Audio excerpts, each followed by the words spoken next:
Hello everybody, it's Adrian Plass here. Yes, and Bridget. Hello. Surprise, surprise. And it's number 197 in Sounding the Shallows. We are sounding another shallow. I was saying to someone the other day that we have not yet arrived on land, but we're hoping that I don't know when it will be, at some point, that we will. Meantime, things go on happening.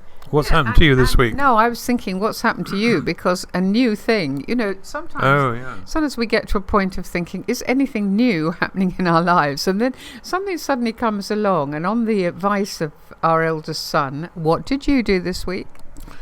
Well, my eldest son said that he had been to have a particular form of treatment that he found very helpful, which was pain. For pain, with an acupuncturist.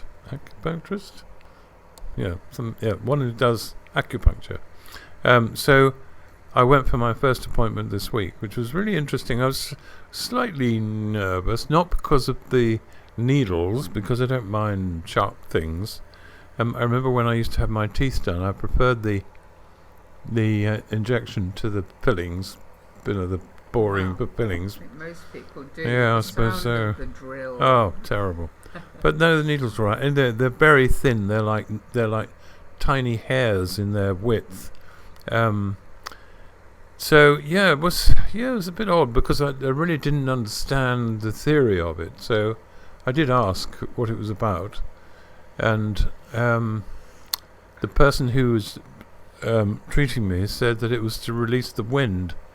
So at first I had appalling, not visions, but thoughts about the release of wind through several holes in my back. In my back, which was the only place. But in fact, I gather, and I'm really sorry if I've got this completely wrong, that the Chinese who practice acupuncture all the time, on all sorts of things, talk it in the sense of it being a wind that consists of the bad things that gather in your organs and have to be released. So the acupuncture it leaves you after the needles have gone in. You sound about as clear as us trying to describe what happens with the sat-nav, Adrian. I think you have a superficial knowledge of this. Well, we ran out, don't we? Practical thing, wasn't it? It was part of chiropractic. It wasn't some strange thing. It was a very straightforward procedure, and maybe it'll help. What, the needles? You mean? Yes. Yes, it was a little odd. Like all new things, you sit on a chair while with your top off, with some lady you've never met sticks needles in your back, and you mean it's never happened? You accept that that's all right. No, I'm going to persist with it because if it helps with pain, and I get a lot of pain, so it'd be quite nice if it does work. But I have booked my second session. The other thing was that I found quite amusing was that when we finished, the person who did it said, now after this session you may feel tired or not very tired, or you might feel thoughtful or perhaps not that thoughtful, or anxious, or just a bit depressed. I stopped her and said, look, you're talking about me. That's how I live. That's me. Creative or dull, tall or short, hungry or not hungry. I mean, whether it's covering all the bases, I don't know. But actually, I'll tell you what it's reminded me of, and we may have talked about this once before, I don't know, but there was a time, wasn't there, where you were speaking at a meeting and you were in particular level of pain. It was awful. Yeah. And there were two ladies watching, and do you remember in the interval they came up and they had possible solutions? Well, they said they'd been watching my legs because I had sciatica at the time, so I was obviously demonstrating that they weren't working very well. And one of the ladies said, we've been watching your legs. And I said, oh, what did you make of them? And she said, well, I've got a healing ministry and my friend has got some painkillers. So she said, which would you like? So I said, well, you can pray for my legs. And I said to the other lady, you just wait there. In case it doesn't. But you see, the interesting thing is that whereas at the time, I remember you telling me about that and me finding it just quite funny, I realised that the ideal is the combination of both. And as soon as, that we have the most amazing medicines, the development in medicine is probably one of the most exciting, positive things that's happening.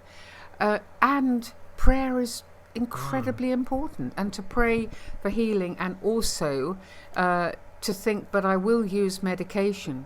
So when it comes to something like acupuncture, I think one of my problems has been that I think, it's some weird thing.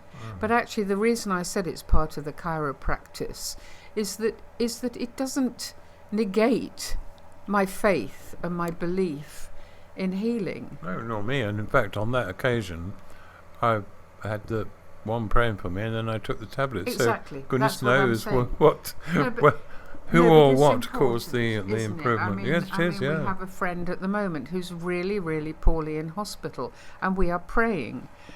But we are not the people who are making the medical decisions for that person's body. That's the expertise of the doctors, and we are praying for the very best outcome. And obviously, immediate healing would be wonderful. But I don't think that it goes against. And I think no, it doesn't go. Nothing goes against anything. I think with the problem for most people who do have a faith or a belief in something like healing is that they don't know how to go about it. You want it. Perhaps you're very fond of somebody and you really want them to recover. And I mean, for me, I think I tend to just feed it into whatever the stream of possibilities are, rather than be too completely specific. Although occasionally I'm like a child and I just say, why can't you do this? Why can't you create a world? But you and which is obviously, but it's out of passion. And if there's one thing I know that attracted Jesus, for instance, it's passion. So there's nothing wrong with that. But people are healed much less than people say they are. Well, yes, they are. I mean, it's interesting, really, because our somehow our need for certainty is to create something that we 100% believe in. So to swing from, say, advances in medicine or in scientific exploration or whatever it is, there's a fear in us that we will lose our identity as our simple believers. When one first starts to believe in something, it is so simple, isn't it? It's interesting. I don't have that fear anymore. I don't mind that anymore. And I was talking just now about, you might be tired or not tired, or fat or thin, or anxious or depressed. No, I know. But I was thinking about how when I was young, from junior school onwards, I wanted an identity. I wanted things that I could say about me, that I could say to other children. So I can remember the moment when I was walking through Rustall High Street near Tunbridge Wells, where I grew up, thinking, what is my favourite colour? And then randomly going through the colours and thinking, I think I'll have green. So what did you choose? No, I don't think that was such an important one for me. What seemed to be important, oh gosh, you really put me on the spot. One of the things that makes me feel all hot and bothered inside when I think back to it is that it was very important what your father did for a living. Well, yeah, that's true. And what makes me feel hot and ashamed is that I was ashamed of the fact that my dad worked in a bank, because my friend's dad made ice cream, I remember you saying about that. Another friend's dad was a baker, and when we went to her party, there was this wonderful smell of bread coming up the stairs to the flat above, and there was nothing like romantic in watching my dad, who was a dear man really, but poring over lines of figures. Yeah, well, but it's all about I mean, I didn't want to say, I wanted him to be a circus performer, I think I would have been all right if he'd done something really terrible. I don't know. I remember, what did I say? Colour, favourite colour. These are things you bolt onto yourself as evidence that you have an identity. Favourite colour was one thing. Football team with the boys. Who do you support? What are you going to be when you grow up? What were you going to be when you grew up? Well, I think after reading Somebody or Other Air Hostess, I thought I'd be an air hostess. And then I think when I read something about being a deep sea diver, I thought I might dive among the coral. I think I was such a romantic child. Yeah. I think anything that wasn't ordinary is the answer, really. I was never drawn to be a nurse because I couldn't stand blood, really, no. And naked people. I didn't know many naked people when I was a child, Adrian, but those sort of things. Yeah. And then developing, I suppose, a passion to be an actress. Yeah. that was one of the things. One of my worst moments, and forgive me if you've heard the story before, but it's true. When I was about 9, I suppose, at junior school, and somebody from one of the churches came to speak to the class, and at one point said, "I'm just going to find out where you all go to Sunday school, or if you do." And so he said, "Right, who goes to St. Paul's?" One or two put their hands up. Who goes to the Catholic Church? One or two put their hands up. And I thought, oh no, I don't go anywhere. And I felt this burning fear about revealing. And when you look back, it's ludicrous, but a fear that I was going to be exposed as a non-going to... So somebody... he said, what about call it St. James. Who goes to St. James, right? And 3 people put their hands up. And I put my hand up. Did you put your hand up first and then realise? No, I didn't. I put my hand up because I thought I can't stand this anymore. Right. And then one of them said, "You don't go there," very loudly, and I was absolutely aghast. And I said, No, it's not that St. James, it's the other St. James. And someone said, Adrian. There isn't another St. James. And I said, there is, it's just... Anyway... I hope the teacher changed the subject, probably realising you weren't a real pickle. But the thing is that it was real. It was anguish that I'd made an idiot of myself, and my bolt-ons weren't sufficient for that. I mean, I know that, just like you said, that when the acupuncturist said about all these different reactions, and it could be anyone, I know everybody will have these type of memories. Yeah. I mean, going into teenage is worse than ever.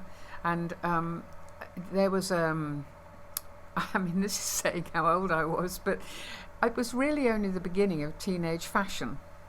And it's only people who are my sort of age will understand that suddenly cheap fabric but very specific colours had come in. I know there was all sorts of stuff for boys as well, but I wanted a pink Mac, right? Now I knew what sort of pink it needed. That's not food, is it?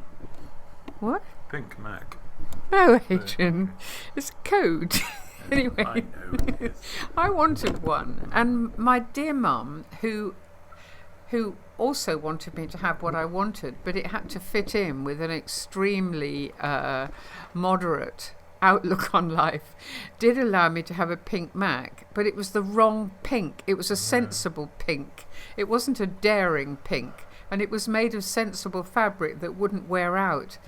And so I was an even odder than I had been before, and I know that there's going to be people listening to this who will know exactly in some way what that did and how much I wanted to be part of. Oh, it's huge. It's huge, and the pain of it is indescribable.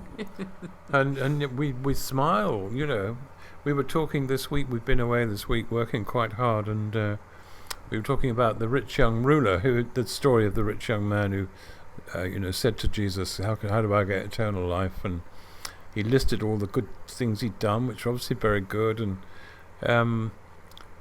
but he was safely, from his point of view, encased in a very wealthy persona. That's who he was.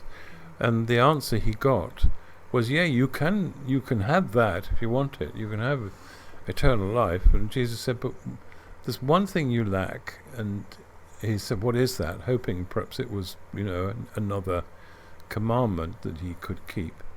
And he said, "I want you to sell everything you have and give it to the poor. And then, not only that, I want you to follow me."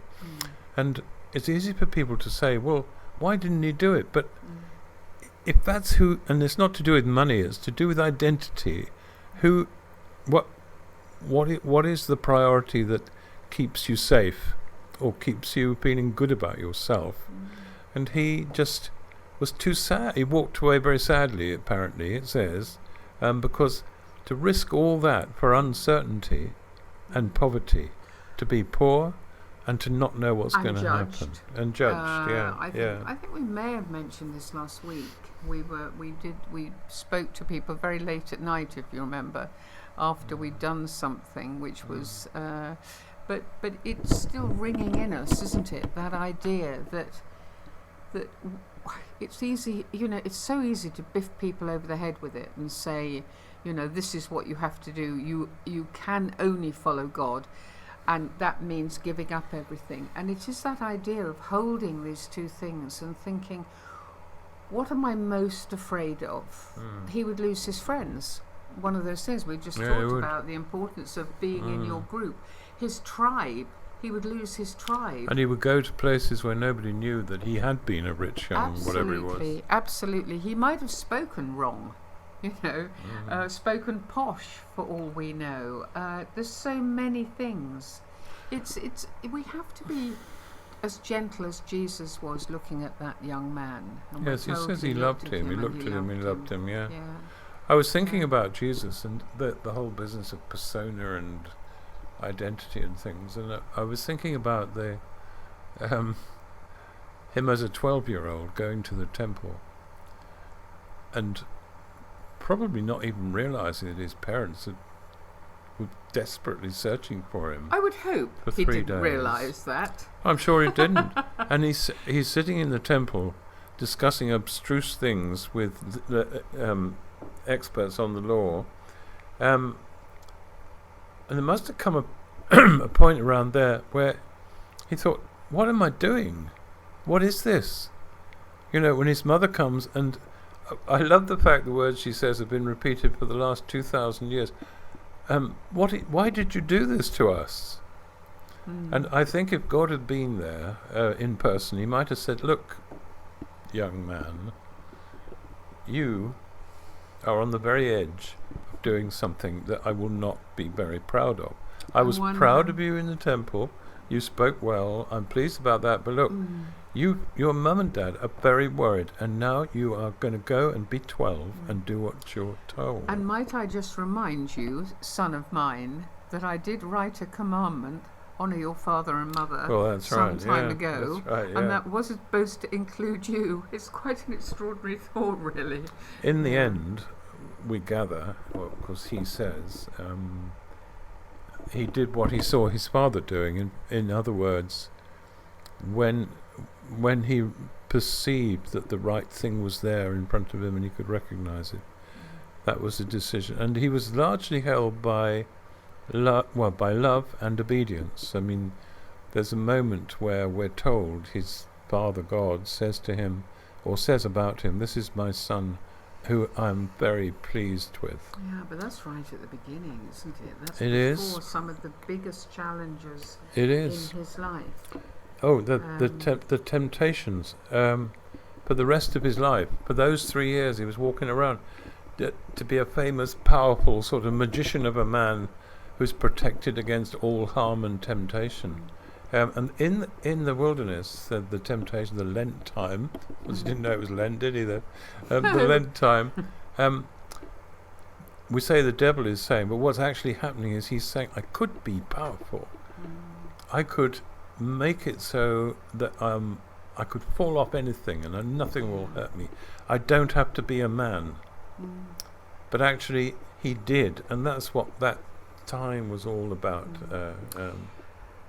And here we are again, where those very same temptations, difficulties, and that dual identity that was, he was God, he was man, Those were both true. He held them both within himself. There's something you wrote a long time ago, Adrian, that I'd love you to read.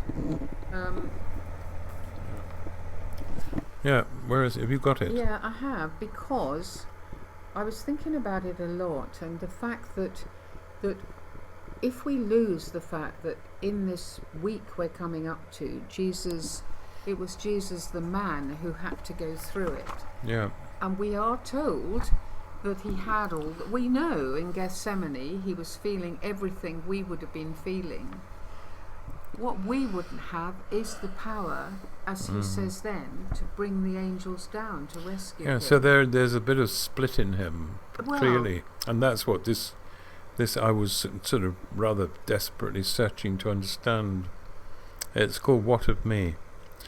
Yes, he will rise again, but what of me?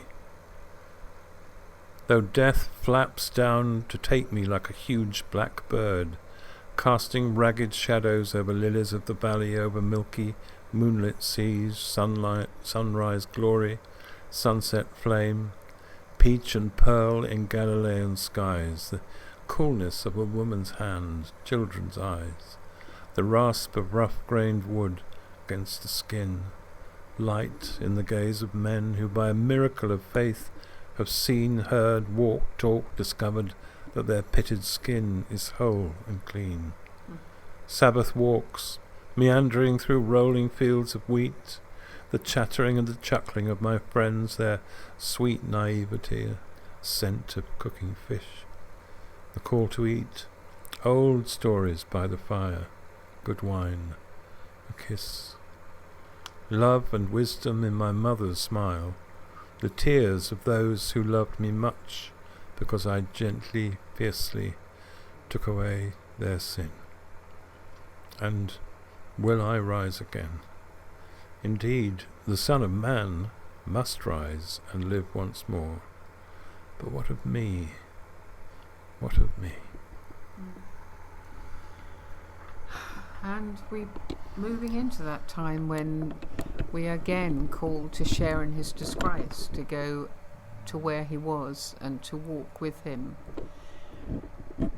And as always, I find the thought of it so painful to even think about it, really. But we will try, and I know many people listening to this will try for the next week to go past the excitement of Palm Sunday.